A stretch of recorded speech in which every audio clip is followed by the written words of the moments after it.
Saya mau ngasih ilmu. Ilmu ini mahal, tapi saya bagi gratis. Saya bagi gratis. Judulnya apa? Sulit itu tidak sulit. Sulit itu tidak sulit. Sulit itu sulit enggak? Enggak sulit. Sulit itu tidak sulit. Yang membuat sulit karena kita mikir. Karena kita mikir itu sulit. Paham? Jadi kalau enggak kita pikir itu sulit, maka tidak akan sulit. Kenapa enggak sulit? Saya akan jelaskan di sini dalam waktu 3 menit. Ya, 3 menit insyaallah.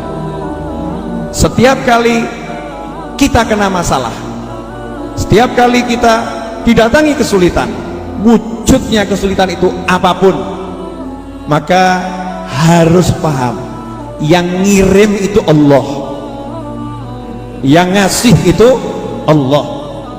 Jadi yang ngirim kesulitan, yang ngasih kesulitan Allah subhanahu wa ta'ala. Makanya kalau anda menuduh orang lain buat kesulitan, menuduh orang lain menyebabkan anda celaka, berarti nggak pernah paham permainan dari takdirnya Allah subhanahu wa ta'ala. Nggak paham caranya Allah pengen mendekatkan anda kepada Allah subhanahu wa ta'ala, makanya gagal paham. Jadi kalau kita mengalami kesulitan, jangan pernah menyalahkan siapapun, karena itu bukan kesalahan siapapun. Begitu ada kesulitan, itu jalan cintanya Allah subhanahu wa ta'ala. Allah ngirimi saya kesulitan. Makanya Rasul bersabda, sesungguhnya yang paling berat ujiannya al-anbiya, tsummal amsal, tsummal amsal. Ya, para nabi dan semisalnya, para nabi dan sejenisnya. Yang ngirim kesulitan itu Allah. Jadi kalau jenengan bilang saya ini gak dapat duit gara-gara dipecat, keliru. Ya, saya ini sengsara gara-gara suami saya, keliru, walaupun memang suaminya menyengsarakan. Ya, saya ini sengsara karena istri saya jelek, keliru. Ya, istri jelek memang menyengsarakan. Kalau orang itu suka lihat istri orang lain yang cantik, kalau nggak pernah lihat yang cantik, yang jelek tetap cantik. Jelek itu kelihatan jelek karena dibandingkan dengan yang lebih cantik. Bandingkan yang jelek dengan yang lebih jelek, maka kelihatan cantik. Sebelum kamu jelekkan orang lain, silahkan kamu bercermin, lihat dirimu sendiri, jelek atau ganteng. Paham ya? Sadar diri. Itu iklan. Jadi jangan nyalahkan siapapun. Tahu yang ngasih masalah tadi siapa? Yang ngasih masalah siapa? Yang ngasih masalah siapa? Oke. Kalau yang ngasih Allah, ada ndak yang bisa menghalangi? Nggak ada. Kalau yang ngasih masalah Allah, nggak ada yang bisa menghalangi. Pertanyaan kedua, kalau begitu ada ndak yang bisa ngasih kamu masalah? Nggak ada. Nggak ada satu makhluk, satu orang pun bisa kasih kamu masalah. Makanya nggak usah takut dengan orang yang berencana apapun, orang yang membuat makar model apapun, orang yang membuat siasat model apapun. Siasatnya, makarnya, usahanya, tipu dayanya tidak akan bisa kena ke kamu, kecuali kalau memang diizinkan oleh Allah subhanahu wa ta'ala. Ini akidah, itu membuat tenang. Lah yang ngirim masalah Allah kok. Jadi nggak masalah. Kok nggak masalah kenapa? Kalau hubungan sama Allah enak. Begitu paham yang ngirim Allah, langsung bilang saja sama yang ngirim, ya Allah tolong solusinya, ya Allah please selesaiin, ya Allah kuatkan, ya Allah tolong, ya Allah bantu. Ini paham. Jangan begitu kena masalah kesulitan langsung mikir simpenan duit, langsung mikir teori, langsung mikir strategi, langsung mikir cara-cara, mikir makhluk yang dipikir, gak mikirkan kholiknya, yaitu penciptanya Allah subhanahu wa ta'ala. Nah, sadar dulu Allah yang ngirim, terus minta tolong sama Allah, baru ngatur strategi, baru berobat ke dokter, baru berupaya dengan apa yang bisa diupayakan. Tapi Allah dulu yang dituju. Itu nomor satu. Nomor dua, menariknya, Allah yang ngirim masalah, Allah yang ngirim masalah, dan hanya Allah yang bisa menyelesaikan. Tak jamin kok awakmu golek duit nganti sirah jadi sikil, sikil jadi sirah, kepala jadi kaki, kaki jadi kepala, pagi jadi siang, siang jadi sore, sore jadi malam, begitu seterusnya. Kalau Allah bilang buntu rezekimu, buntu mas. Maka jangan pernah sambat golek duit kok angel, ya golek duit kok angel. susah buat kamu, buat saya tidak. Sorry bro, gua awakmu angel, awakku alhamdulillah gampang. Habib kok begitu Bib? Buat dia mudah, buat saya kok susah. Biar kamu paham, usahamu sehebat apapun tuh gak bisa datengin rezeki. Sekeras apapun kamu ikhtiar, gak bisa jebol pintu rezeki. Yang buka, yang nutup pintu rezeki Ar-Razzaq wallahu ta'ala, Allah yang maha kuasa. Paham sih, hanya Allah yang bisa menyelesaikan masalah, hanya Allah yang bisa menolong, hanya Allah yang bisa membantu. Jadi nomor satu yang kirim Allah, nomor dua hanya Allah juga yang bisa menyingkirkan. Uniknya, menariknya, nah Allah itu udah ngasih tahu kalau ada masalah sebetulnya itu hadiah. Masalah kok hadiah? Bu, ibu ngantuk teler kelas berat, jam 1 malam digugah bojo, diograk-ograk, tangi bu, masalah atau berkah? Wah, bingung. Masalah atau berkah bu? Jujur, masalah atau berkah? Masalah. Kemudian suaminya bilang, tolong buatkan nasi goreng pedes pol. Masalah atau super masalah? Males atau enggak males? Jujur, males atau enggak males? Cemberut atau senyum? Merengut atau besengut? Padha wae ya. Cemberut, merengut, besengut. Begitu keluar dari kamar, lampunya mati. Kenapa? Pulsa listrik entek. Sebel atau enggak sebel? Sebel atau enggak sebel? Ngomyang atau enggak ngomyang? Ngomyang itu bahasa Indonesianya apa? Ngomel. Ngomel itu Indonesia atau Jawa? Jawa di Indonesia kan al-ngomelu. Muring-muring, ngomel, ngomyang, entah bahasanya apapun. Ke dapur. Begitu sampai dapur, tiba-tiba ada 20 lilin menyala. Das, 20 lilin menyala. Kemudian di situ ada mengatakan surprise, masak kilo. Masak kilo. Ya, kemudian semua yang 20 orang itu ngomong, ini hadiah dari suamimu, ini hari jadi pernikahan kalian. Jenengan senang napa besengut? Mati ngadeg kaget bu. Seneng kan ya? Seneng, betul? Seneng, bahagia. Pertanyaan saya, sebetulnya tadi gugah membangunkan dirimu dikala kamu males bangun, dikala kamu suntuk untuk bangun, dikala kamu capek, dikala kamu lelah, dioyak-oyak bojo, itu enak atau enggak enak? Enggak enak, betul. Lampu mati keluar untuk masak, enak atau enggak enak?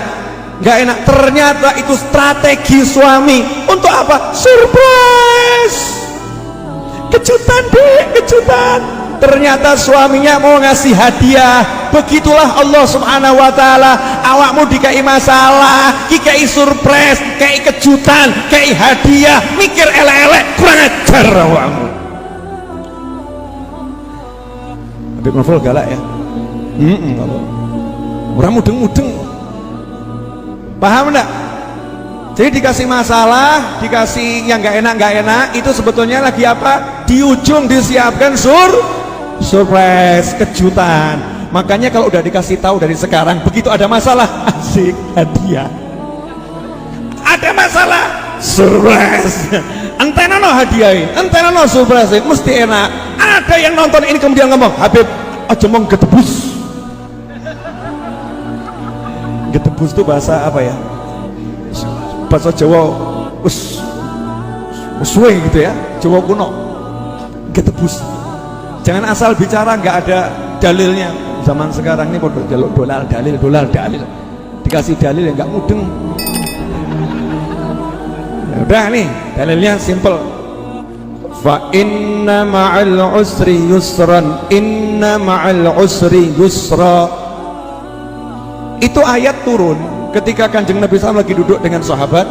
Kemudian Nabi ngomong sama sahabat, dekatnya ada batu. Rasul bersabda, kalau ada kesulitan masuk ke dalam batu itu, maka kemudahan akan mengejar masuk ke dalam batu itu, kemudian akan mengeluarkan kesulitan itu dari batu itu. Artinya apa? Kesulitan nggak pernah berlepas, nggak pernah pisah dengan yang namanya kemudahan.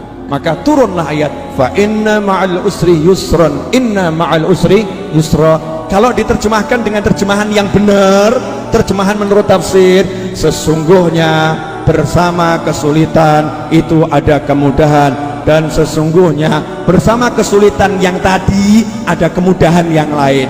Artinya bersama kesulitan yang sama terdapat dua kemudahan. Kemudahan nomor satu, solving problem, menyelesaikan masalah. Kedua, kemudahan nomor dua, surprise, kejutan. Dalil berikutnya, kalau Allah Ta'ala, wa may yattaqillaha yaj'al lahu makhrajan wa yarzuqhu min haitsu la yahtasib. Barang siapa bertakwa kepada Allah, pengajian, maulid, sholawatan, zikir, istighfar, ziarah kubur, birrul walidain, silaturahim, cari nafkah untuk pasangan, cari nafkah untuk anak, cari nafkah untuk orang tua, murah, senyum, sedekah, berderma dan lain sebagainya. Wa may yattaqillaha yaj'al lahu, maka dia Allah, bukan Habib Muhammad, bukan Habib Novel, bukan Habib Muhammad Syarif, bukan Gusmus, bukan Syekh Fulan, bukan Ustadz Fulan, bukan Kiai Fulan, bukan Gubernur Fulan, bukan Presiden Fulan, bukan pejabat Fulan, bukan Jenderal Fulan, bukan. Yaj'allahu Allah, Allah yang menjadikan untuknya. Sorry bro, Allah yang turun tangan, yang turun tangan Allah. Allah yaj'allahu makhraja, Allah menjadikan untuknya, Allah menjadikan untuknya. Iling-ilingin nih loh, Allah menjadikan untuknya, Allah menjadikan untuknya. Apa yang Allah buat untuknya? Makhraja, mumet seperti apapun, masalah seperti apapun, ruwet seperti apapun, Allah yang berikan jalan keluar. Pertanyaan saya, kalau Allah yang berikan jalan keluar, ada yang bisa menghalangi? Kalau Allah yang berikan jalan keluar, ada yang bisa nutup? Kalau Allah yang berikan jalan keluar, selesai nggak masalahnya? Selesai. Yaj'allahu makhraja wa yarzuqhu min haitsu la yahtasib. Selanjutnya setelah dikasih solusi sama Allah, dikasih jalan keluar sama Allah, wa yarzuqhu, Allah kasih dia rezeki yang sifatnya surprise, kejutan. Kenapa dikatakan rezeki kejutan? Ini terjemahan murni terjemahan ala Habib Novel. Allah memberikan rezeki berupa kejutan. Kenapa kejutan? Karena nggak pernah bisa dipikir, dikira-kira nggak bisa, datang dari arah yang nggak jelas, arahnya dari mana nggak ngerti, ujuk-ujuk wono, kan namanya surprise, kejutan. Rezeki berupa kejutan dan Allah yang ngatur. Penak anteng meneng rezeki teko, wah masya Allah, nikmat. Paham nggak? Baru 1 menit. Jelas? Apa yang jelas? Oh, surprise-nya tok ini. Surprise. Jadi kalau ada masalah atau hadiah. Jadi kalau Anda terlilit hutang nggak bisa bayar, besok mau ditagih, mau diajar, masalah atau hadiah? Kalau istri Anda marah-marah menuntut minta cerai, masalah atau hadiah? Kalau anak Anda teriak-teriak kemudian tidak mau sekolah, masalah atau hadiah? Kalau tiba-tiba Anda pas gak pakai helm ketemu polisi ditilang, masalah atau hadiah? Jawabnya paling gak jelas Gus. Oh enggak. Masalah atau hadiah? Jawabannya sederhana, itu bukan masalah, itu hadiah.